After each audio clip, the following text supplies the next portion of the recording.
Theory. First page आज सब लोग छोड़ दो, इसके लिए क्या के लिए, सिलेबस के लिए आप छोड़ दो पहला page. Now heading plastic theory. Plastic theory, सबसे पहले प्लास्टिक थ्योरी है क्या ये समझना जरूरी है, और इलास्टिक थ्योरी है क्या ये भी समझना जरूरी है। तो प्लास्टिक और इलास्टिक इन दोनों में क्या फर्क है? ओके, प्लास्टिक और इलास्टिक इन दोनों में क्या फर्क है, ये सबसे पहले आपको डिफरेंस पता चलने को ना। Okay, so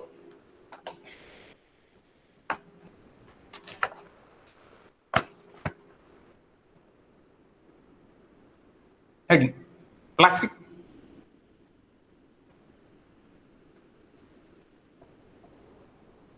analysis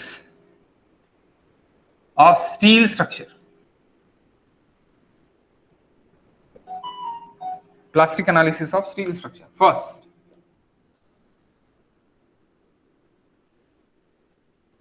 basic concept of plastic theory. Basic concept of plastic theory. What is the basic concept of plastic theory now?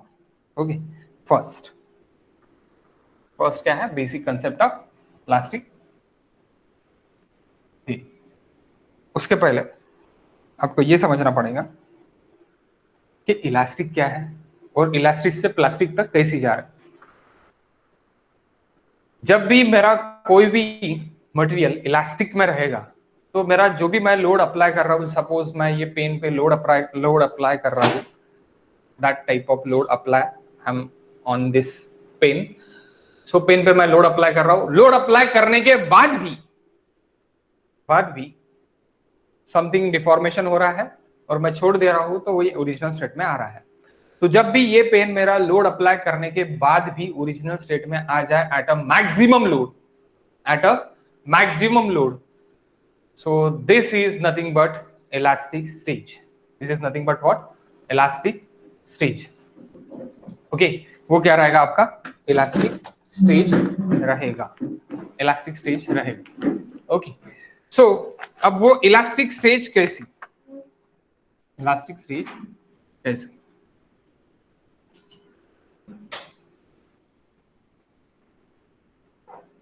देखो,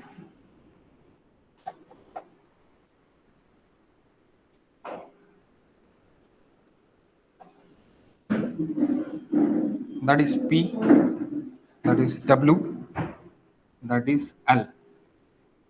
ओके, सो मैंने क्या कर दिया, एक सिंपली सपोर्टेड बीम ले लिया। अब एक मैंने सिंपली सपोर्टेड बीम ले लिया, सिंपली सपोर्टेड बीम को मैंने क्या कर दिया, सिंपली सपोर्टेड बीम के ऊपर मैंने एक सेंट्रल पॉइंट लोड लगा दिया। सेंट्रल पॉइंट लोड मैंने लगा दिया, डब्ल्यू पॉइंट लोड मैंने लगा दिया। ओके, डब्ल्यू पॉइंट लोड मैंने लगा दिया। तो इसके बाद अब क्या होगा, अब स्ट्रेसेस कैसे आएंगे और किस तरह बिहेव करेगा स्ट्रेसेस मेरा, ये मुझे निकालना है। तो आप यहां पे लिख सकते हैं, consider a simply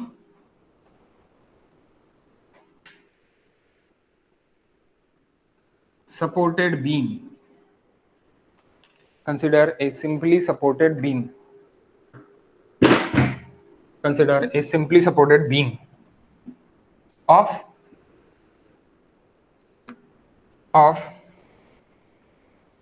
span L. Okay, 1 minute guys, आप सिर्फ और सिर्फ प्लास्टिक थ्योरी हेडिंग डालो। ये बाटू यूनिवर्सिटी के लिए नहीं है, ये सिर्फ और सिर्फ गोंडवाना यूनिवर्सिटी के लिए है।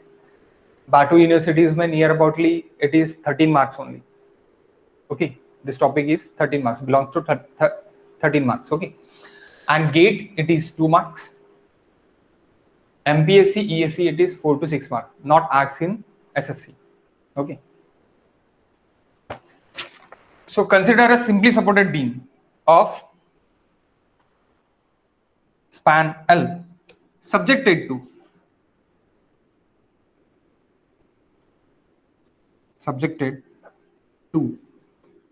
the concentrated point load.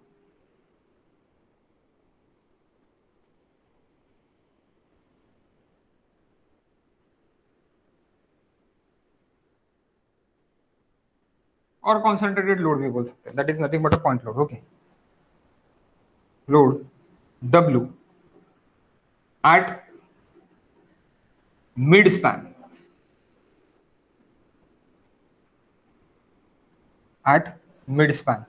resulting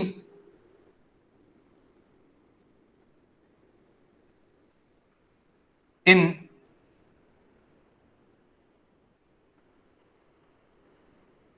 outer fiber stresses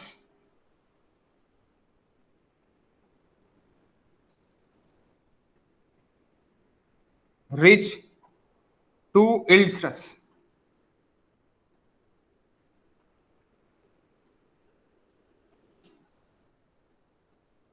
Sigma y reach to yield stress sigma y. Okay,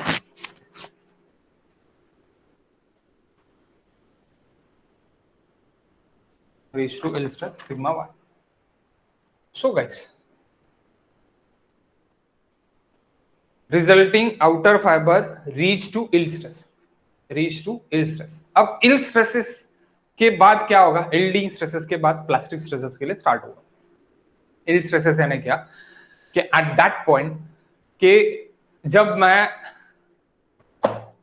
suppose मैंने पेन ली, पेन पे मैं एक लोड लगा रहा, ये लोड लगा रहा, मैं लोड लगाने के बाद ये इसके ओरिजिनल स्टेट पे आ रहा है. ये पेन थोड़ा ज्यादा बड़ी होगी, thickness is very great. 1 minute, I will take second pen.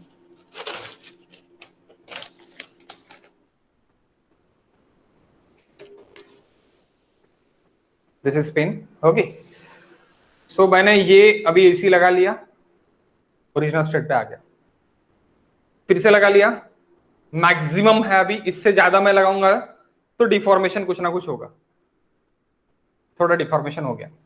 Okay, sudden deformation is there. तो जो पहले लोड लगाया था मैक्सिमम डिफॉर्मेशन के लिए, that is load is nothing but a yield load और यील्ड स्ट्रेस तक वो गया था. अब जब मैं थोड़ा थोड़ा लोड बढ़ा रहा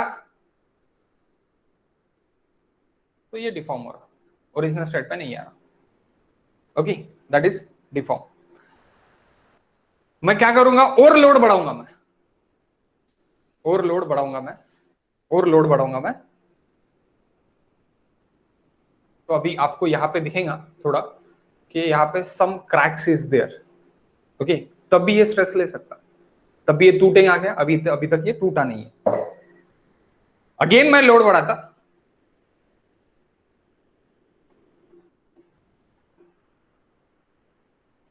अभी भी नहीं टूट रहा. तो जहां पे ये ब्रेक हो जाएगा, जहां पे ये टोटली ब्रेक हो जाएगा, totally break, at that stage pure plastic, at that stage totally collapse मैं बोल सकता, the structure is totally collapse.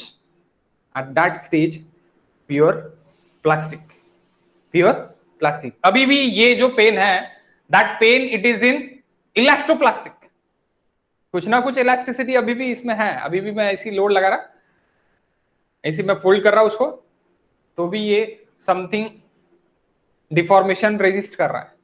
So elastoplastic में है, पूरा ओरिजिनल स्टेट पे जा रहा है, इसके नहीं जा रहा, करना पड़ रहा.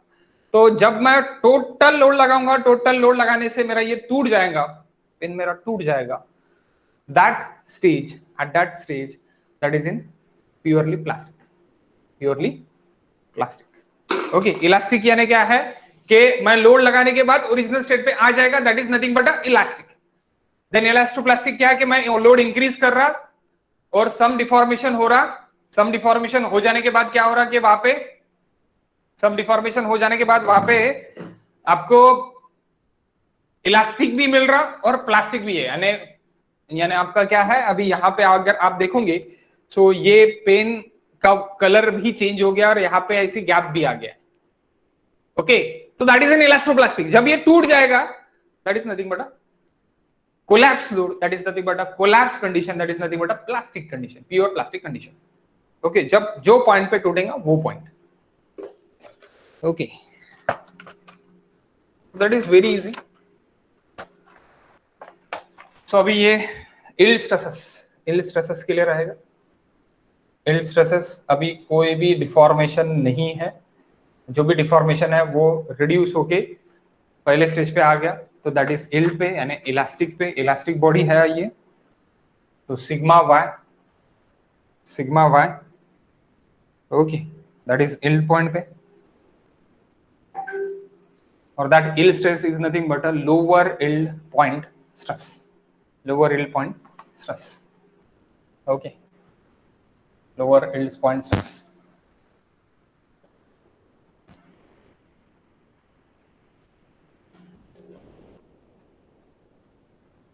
Next, the same beam is subjected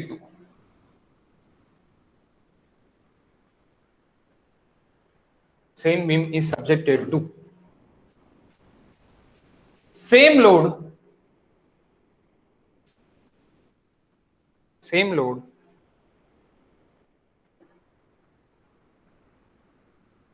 comma load increased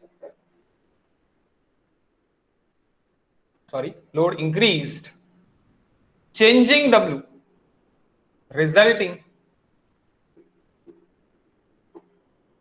resulting in some part or some more inner fiber or some more नहीं, some inner fiber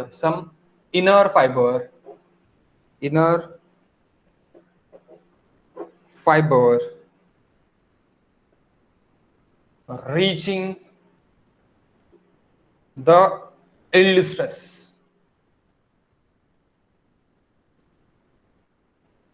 आप बोलेंगे ये क्या है बाबा, तो यहाँ पे देख लो, थोड़ा आपको समझ जाएगा।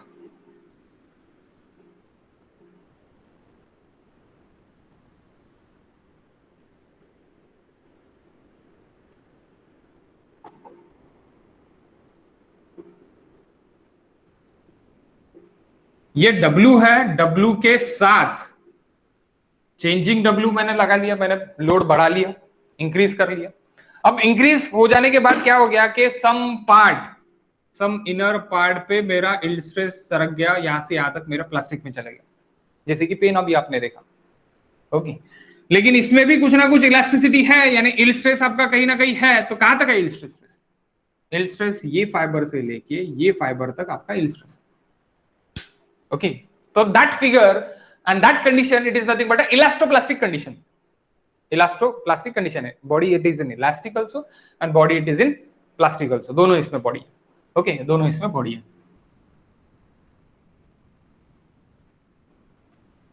यानी ना घर का ना घाट का। elastoplastic is like this, ना घर का ना घाट का। अब मैं अगर ऐसी पेन से लिखूंगा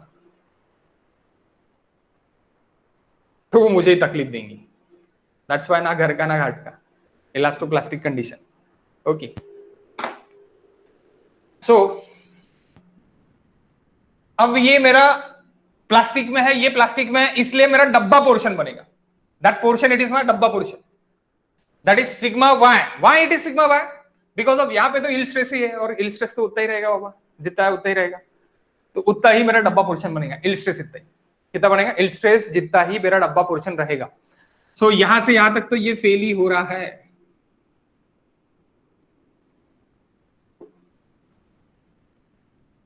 द डब्बा portion it is in plastic, ये मेरा काय में है? प्लास्टिक में है, और इतना पोर्शन मेरा काय में है? इलास्टिक में। That's why elastoplastic. ये प्लास्टिक,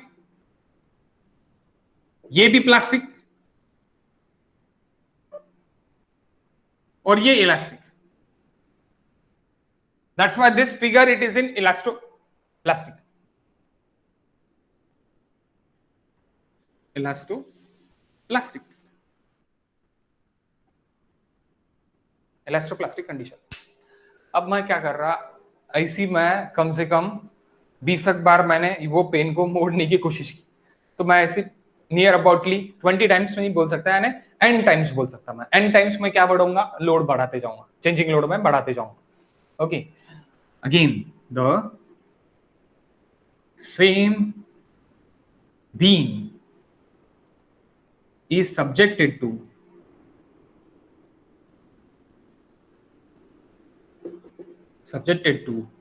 same load plus यानी comma load increases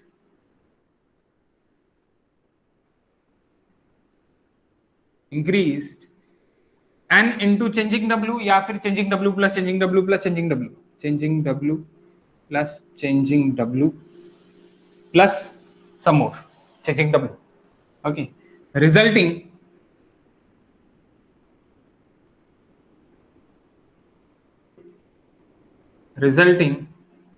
in some more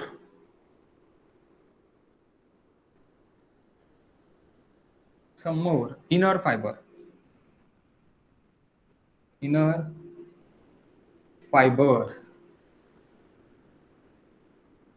reaching the yield stress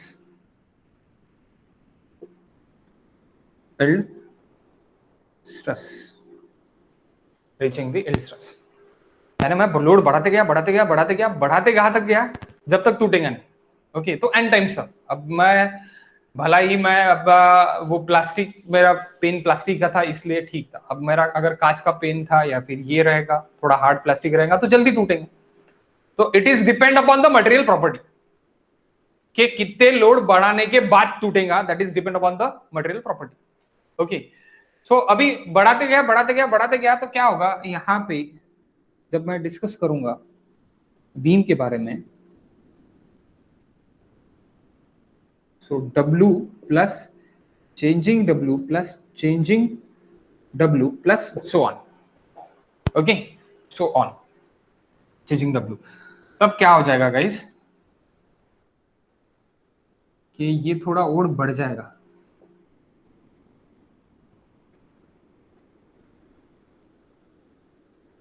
near to the neutral axis आ जाएगा. Okay, near to the neutral axis आ जाएगा.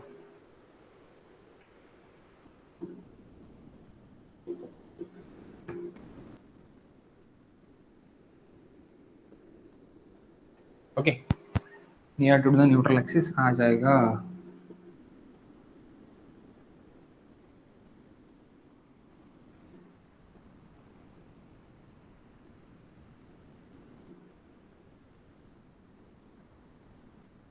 as like this.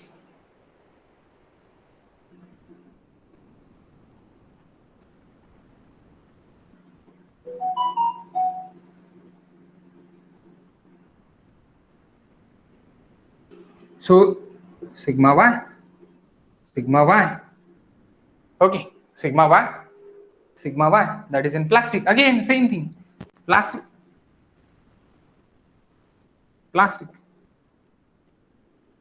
और यहां से यहां तक इलास्टिक.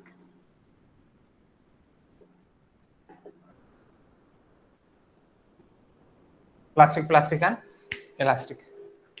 अब ये इलास्टिक में चलेगा. Plastic and elastic. ओके, और बढ़ा देंगे बाबा लोड. जो लोड पे टूटेगा, मैंने क्या बोला, जो लोड पे टूटेगा उस लोड को क्या बोलेंगे हम, कोलैप्स लोड, कोलैप्स कंडीशन. तो मैं सम मोर बढ़ाते गया और मुझे क्या मिल गया कि कोलैप्स लोड मिल गया. The same load, again same line, same beam is subjected to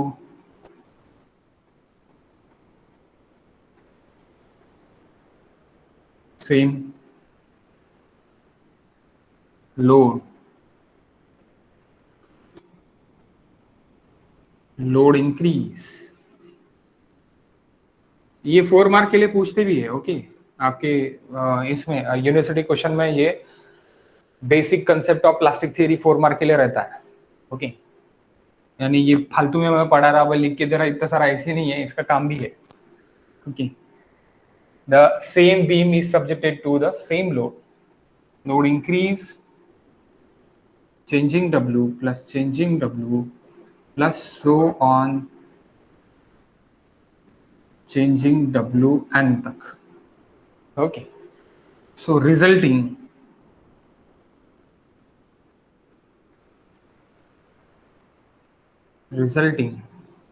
in some more, or 1 minute, not a some more, achieve, resulting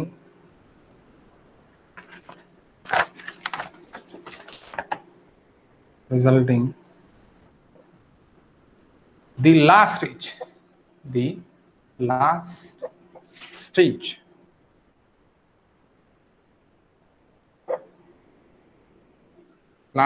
or last resulting the last the resulting the last plastic stage is achieved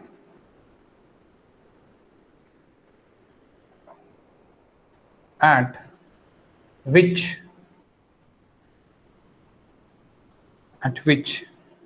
each fiber is yielded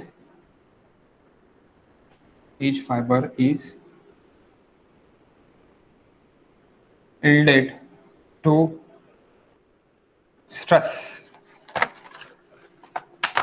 sigma y. क्या हो जाएगा, plastic stage मिल जाएंगे, टूट जाएगा, मेरा beam टूट जाएगा.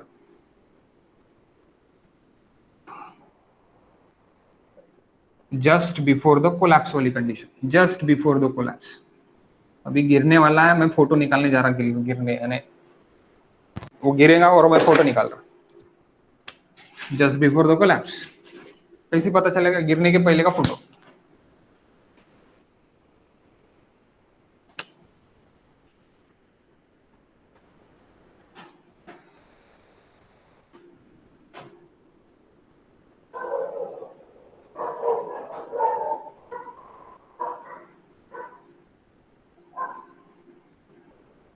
अब गिरने का पहले का फोटो, ये मजाक नहीं कर रहा मैं, दैट इज सीरियस. सीसीटीवी में आपका फुटेज आ जाएगा कि गिरने के पहले इस तरह का कोलैप्स कंडीशन हुआ था, इस तरह के क्रैक्स थे, और बाद में ये कोलैप्स हो गया है. ओके, तो eight which load that is collapse. तो आप अगर एनआईटीज और आईआईटीज में एडमिशन लेते हैं गेट थ्रू, तो ये प्रैक्टिकल आपको देखने को मिलेगा. प्रैक्टिकल मिलेगा आपको देखने के लिए कि क्या बिहेव रहता है और किस तरह गिरेगा करके, और कौन से लोड पे गिरेंगे. At that load that is nothing but our WC, that is nothing but a collapse load. WC, it is nothing but a collapse load. W plus changing W plus changing W changing W Wn तक, it is nothing but a WC, not a WL. WC, collapse load. तो तब मेरी stress diagram क्या रहेगी? तब मेरी stress diagram रहेगी डब्बा, whole the part it is in plastic, pure plastic.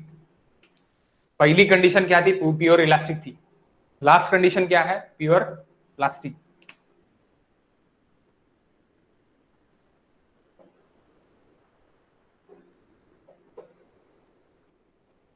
Sigma y. Okay, तो यहाँ पे क्या बन जाएगा आपका? यहाँ पे एक प्लास्टिक हिंज बन जाएगा. तो वही आपको यहाँ पे दिखेगा, that is nothing but our plastic hinge.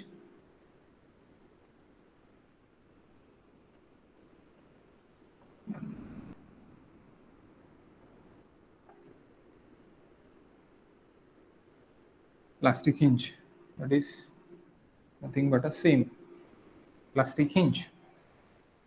यहाँ पे बनेगा, यहाँ पे बनेगा, जहाँ पे टूट रहा है, जहाँ पे कोलैप्स हो रहा है. Okay, plastic hinge. टूटने के पहले 101% एक पॉइंट ऐसे मिलेगा आपको, एक सेंटर पॉइंट मिलेगा, वहां से जहां से आप ये ले सकते हैं, तो उसको हम प्लास्टिक हिंज पॉइंट बोल सकते हैं. ओके, प्लास्टिक हिंज पॉइंट बोल सकते हैं. तो ये हो गई complete story. What is story? Basic concept of plastic theory. Okay, कि पहले जो भी रहेगा वो इलास्टिक तक रहेगा, यानी जब आपका मेंबर जितना भी डिफॉर्मेशन देगा लोड लगाने तक और लोड रिमूव करने के बाद ओरिजिनल स्टेट पे आ जाएगा, that is in plastic, sorry that is in elastic. बाद में सम प्लास्टिक में चले जाएगा, सम पार्ट उसका प्लास्टिक में चले जाएगा, तो सम पार्ट प्लास्टिक में जाने के बाद क्या हो जाएगा, इस तरह का आपको डिफॉर्मेशन यानी इस तरह का आपको फेल्यूर दिखेगा इसमें। Okay, that is a failure part. Okay, that is nothing but a failure. आप यहाँ पे लिख सकते that fell. Okay, fail member आप लिख सकते कि ये फेल हो गया, अब फेल यहां तक हो गया। ओके, फेल यहां तक हो गया और बाद में पूरा ही फेल हो जाएगा, गिरेगा स्ट्रक्चर पूरा गिर जाएगा। That stage it is nothing but a plastic hinge form. वो स्टेज पे मेरा प्लास्टिक हिंज फॉर्म मुझे मिल जाएगा। तो वो स्टेज को मैं क्या बोलूंगा, last plastic stage. That is nothing but what, plastic stage, जहां पे मेरा स्ट्रक्चर धड़ाम से गिरेगा। ओके, तो गिरने के पहले का सीसीटीवी में फोटो मिलेगा आपको कि आपको क्रैक्स पूरे कहां तक थे और बाद में आपका स्ट्रक्चर गिर रहा। Okay, so that point it is plastic hinge point. Plastic hinge point, आपको प्लास्टिक हिंज जो है वो पूछते हैं कि प्लास्टिक हिंज कहाँ पे है, कैसी है, और वो प्लास्टिक हिंज की वजह से प्लास्टिक मोमेंट क्या रहेगा और शेप फैक्टर क्या रहेगा। Okay, so it is depends on the plastic hinges. Okay, it is depend on the plastic hinges. Plastic hinge form होगा, प्लास्टिक हिंज कितने देर के बाद फॉर्म होगा, कितने देर के बाद ये टूटेगा। तो ये सबसे ज्यादा आपको कहाँ पे मिलेगा, ये प्लास्टिक हिंज फॉर्मेशन वगैरह सब कुछ ये आपको मिलेगा, जैसे मैंने अभी कंक्रीट का बताया। कंक्रीट आपको कोई चांस नहीं देगा होगा।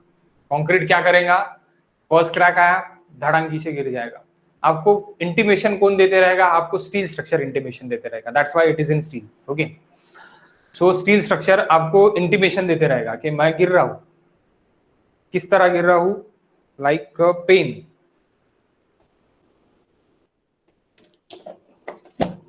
अभी तक भी गिरने का है तो स्टील स्ट्रक्चर भी आपको ऐसी इंटीमेशंस देगा, ऐसी इंटीमेशंस देगा। इंटीमेशंस खत्म हो जाने के बाद धड़ांकी से गिर जाएगा, लेकिन वो इंटीमेशन देके ही गिरेगा, वो डायरेक्ट नहीं गिरेगा। ओके, स्टील स्ट्रक्चर का ये बेनिफिट है।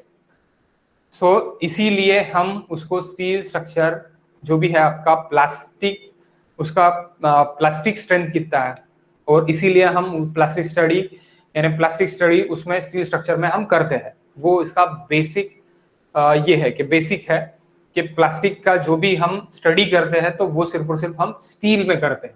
ओके, स्टील में करते हैं रादर देन कंक्रीट, मैं स्टील में करता हूँ। और अगेन मैं प्लास्टिक थ्योरी का जो भी कंसेप्ट है वो मैं कहाँ पे यूज करता हूँ, तो मैं जो मेरा WSM है, WSM वर्किंग स्ट्रेस मेथड, वहां पे भी मैं प्लास्टिक थ्योरी का यूज कर सकता हूँ। ओके, प्लास्टिक थ्योरी का यूज मैं कर सकता हूँ। It is again based on the prestressing में भी मैं यूज कर सकता हूँ। ओके, सो ये जरूरी नहीं है कि सिर्फ और सिर्फ स्टील में, लेकिन स्टील में हम प्लास्टिक स्ट्रेंथ उसकी देखते हैं कि प्लास्टिक स्ट्रेंथ कितनी है और उसका वो कहाँ तक कैरी कर सकता है, प्लास्टिक स्ट्रेंथ कहाँ तक कैरी कर सकता है। इसीलिए हम प्लास्टिक थ्योरी स्टील के लिए पढ़ते हैं। Next,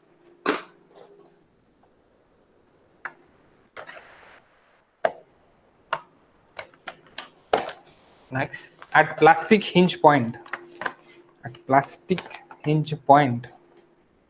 that is nothing but a failure point, आप यहाँ पे लिख low plastic hinge point is nothing but what, failure point, is nothing but what, point of failure भी बोल सकते हो, point of failure, point of failure। Okay, point of failure. So ये हो गई complete story of plastic hinge. मैं कल इसका नेक्स्ट पार्ट लूंगा। ओके, नेक्स्ट पार्ट मेरा नेक्स्ट लेक्चर में रहेगा, क्योंकि एक बार चालू किया तो वो खत्म करना पड़ता, नेक्स्ट पार्ट थोड़ा बड़ा है। ओके, नहीं तो मैं अभी ले लेता था, 15 मिनट्स और बाकी है अपने, लेकिन कल की क्लास में लेता। क्योंकि बाकी लोगों को बता दो ज्वाइन करने के लिए। ये स्टोरी थी आपकी प्लास्टिक हिंजेस के।